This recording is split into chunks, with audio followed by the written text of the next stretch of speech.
Mister Kaushik Reddy నోరు అదుపులో పెట్టుకో. ఇతరుల వ్యక్తిగత అంశాల మీద వ్యక్తిగతంగా దాడి చేయడం మానుకోకపోతే ఇదే విధంగా దాడులు చేయాల్సినటువంటి పరిస్థితి ఉందని. తెలంగాణలో ఒక ప్రశాంతమైనటువంటి వాతావరణం ఉంది. ఈ వాతావరణాన్ని చెడగొడితే ఎట్టి పరిస్థితుల్లో కూడా ఊరుకునేది లేదు. ఇక్కడ ఉన్నది రేవంత్ రెడ్డి గారి సర్కార్. శాంతి భద్రతల పట్ల విఘాతం కలిగితే ఎట్టి పరిస్థితుల్లో కూడా ఊరుకునేది లేదు. నువ్వు ఎన్నోసార్లు మీరు మీ నాయకులు ముఖ్యమంత్రి రేవంత్ రెడ్డి గారి మీద, అధికారుల మీద, కేంద్ర మంత్రుల మీద ఇష్టానుసారం మాట్లాడేందుకు ఇప్పటిదాకా నడిచింది, ఇప్పటిదాకా నడవదు, ఇక్కడ నుంచి నడవదని చెప్తున్నా. ఇప్పటికైనా మీరు ఒళ్ళు దగ్గర పెట్టుకొని మాట్లాడండి. మీరు మీ కేటీఆర్ కావచ్చు, హరీష్ రావు కావచ్చు, ఎవరైనా ఒళ్ళు దగ్గర పెట్టుకొని మాట్లాడండి. మా సహనానికి ఓపిక, మా సహనానికి ఇంకా పరీక్ష పెట్టే ప్రయత్నం చేయదు. ఇక్కడ నుంచి మీరు పిచ్చి పిచ్చి కూతరు, కారు కూతరు మారకపోతే, వ్యక్తిగతంగా దాడులు కనుక మీరు మారకపోతే ఎక్కడ దొరికితే అక్కడ మిమ్మల్ని దాడులు చేసేటువంటి పరిస్థితులని ఇప్పటికైనా బుద్ధి తెచ్చుకో. ఇదొక కలిసికండి, నీకు ఒక పునర్జన్మకు ఇక్కడ కరీంనగర్లా ఇప్పటికే కనీసం కొట్టకుండా వదిలేసిండ్రు.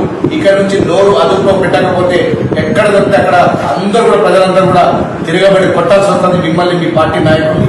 రాజకీయాల హుందాగా ఉండాలి, ఒక హుందాతరంగా ఉండాలి, మంచి భాష మాట్లాడాలి. అదంతా పోయి ఇష్టం. బండి గారిది లేదా?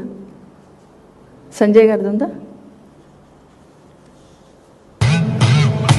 మీరు మేము కొట్లాడుకుని కాదు, కాంగ్రెస్ బీజేపీ కొట్లాడుకుని కాదు. ఇప్పుడు అక్కడక్కడ కొంచెం కొంచెం ఉన్న బీఆర్ఎస్ పార్టీ ఆయన బొంద పెట్టాలి ఫస్ట్. అదొక పాయింట్. మీరు మేము కొట్లాడుకుని కాదు, కాంగ్రెస్. కేంద్ర మంత్రివర్యులు ఏం చెప్తున్నారు? బీజేపీ కాంగ్రెస్ కొట్లాడుకుంటూ కాదు, బీఆర్ఎస్ పార్టీని పొందబెట్టాలి, ముందు ఆ పని చూద్దాం అంటున్నారు. ఒక ఎమ్మెల్యే గారు ఏమంటున్నారు?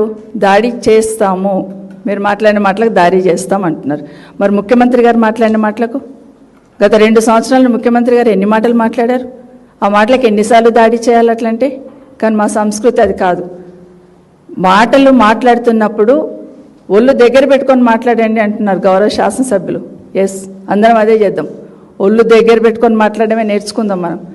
ఎందుకంటే ఈరోజు మాట్లాడుతూ బండి సంజయ్ గారు గౌరవ మంత్రివర్యులు రాష్ట్ర ప్రభుత్వానికి ఇలా జరిగిందని గట్టిగా అధికారులను పిలిచి మందలించాల్సింది పోయి మనిద్దరం కలిసి, కేంద్ర రాష్ట్ర ప్రభుత్వాలు 2 కలిసి బీఆర్ఎస్ పార్టీని పొందబెడదామనే లెవెల్లో మాట్లాడుతున్నారు. ఇదెక్కడ సంస్కృతి? శాంతి భద్రతలు కాపాడాలనా, లేకపోతే ప్రతిపక్షం పోలీస్ వాళ్ళకి ఏం డైరెక్షన్ ఇస్తున్నారండి మీరు? సెంట్రల్ గవర్నమెంట్, రాష్ట్ర ప్రభుత్వం 2 కలిసి, సెంట్రల్ హోమ్ మినిస్టర్ గారు బండి సంజయ్ గారు, రాష్ట్ర ప్రభుత్వంలో ఉన్న గౌరవ ముఖ్యమంత్రి గారు ఇద్దరు కలిసి పోలీస్ శాఖకి ఏమిస్తున్నారు మీరు ఆదేశాలు? ప్రతిపక్షంలో ఉన్న వాళ్ళని టైట్ చేయండి, ప్రతిపక్షంలో ఉన్న వాళ్ళను కేసులు పెట్టండి, సోషల్ మీడియాలో ప్రతిపక్షంలో బీఆర్ఎస్ వాళ్ళు ఎవరైనా ఉంటే ఇమీడియట్గా కేసులు పెట్టండి, వాళ్ళని తీసుకొచ్చి స్టేషన్లో కూర్చోబెట్టండి. ఎంత దారుణం అయిపోయిందంటే, చిన్న ఎగ్జాంపుల్ చెప్పాలి ఈ సందర్భంలో. మొన్న ఈ మధ్య వికారాబాద్ వెళ్ళాను నేను. వికారాబాద్ నుండి మా చుట్టాలు చనిపోతే పరిగి జడ్చల్ర వెళ్ళాలి. జడ్చల్ర వెళ్ళాలంటే, పరిగి దాటుకొని జడ్చల్ర వెళ్ళాలంటే కనీసం ఒక 50 మంది పోలీసులు నన్ను ట్రాక్ చేశారు. ఎందుకని? పరిగిలో ల్యాండ్ అక్విజిషన్ జరుగుతుంది, అక్కడ పోతానేమో అని. అదేదో నిషేధిత ప్రాంతం అయినట్టు, నేనేదో తప్పు చేసినట్టు ట్రాక్ చేస్తున్నారు. ఇదెక్కడ సిస్టము? స్వేచ్ఛగా ప్రయాణం కూడా చేయలేకపోతామా? ఇవేం ఆంక్షలు?